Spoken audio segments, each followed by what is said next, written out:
দেখো শিক্ষার্থী বন্ধুরা, চাকরি পরীক্ষায় সন্ধি বিচ্ছেদ থেকে একটা প্রশ্ন থাকে। তো আমরা খুব সহজে কিভাবে সন্ধি বিচ্ছেদগুলো মনে রাখতে পারি। দেখো, সন্ধিতে দুটি ব্যঞ্জন যুক্ত অবস্থায় থাকলে প্রথম ব্যঞ্জনটির পরিবর্তে খণ্ডত হয়। আমরা যেমন দেখো উল্লাস।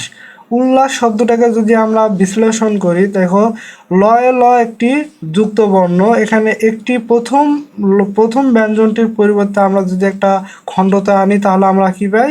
উৎ যোগ লাস। তারপরে দেখো উচ্চারণ। উচ্চারণ এখানে চয় স যুক্ত অবস্থায় আছে, তাহলে প্রথম ব্যঞ্জনটির পরিবর্তে প্রথম চয়ের পরিবর্তে আমি একটা খণ্ডতা আনবো, তাহলে আমরা পাবো উৎ যোগ চারণ। তারপরে সজ্জন। দেখো সজ্জনের বর্গীয় জটা যুক্ত অবস্থায় আছে, তাহলে এটাকে আমি যদি ভাঙি তাহলে আমরা কি পাবো? একটি প্রথম বর্গীয় জর পরিবর্তে একটা খণ্ডত, তাহলে সৎ আর পরের জন, সৎ যোগ জন। তারপরে দেখো যাবজ্জীবন।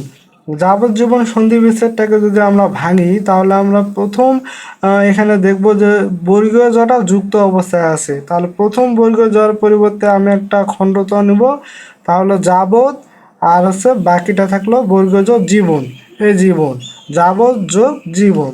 তারপরে সেমভাবে সচ্চরিত্র, সৎ যোগ চরিত্র, এই চয় যুক্ত অবস্থায় আছে, এই চয়টা ভাঙলে আমরা একটাকে নেব খণ্ডতর আর বাকিটা থাকলো চরিত্র, সৎ যোগ চরিত্র। ধন্যবাদ বন্ধুরা।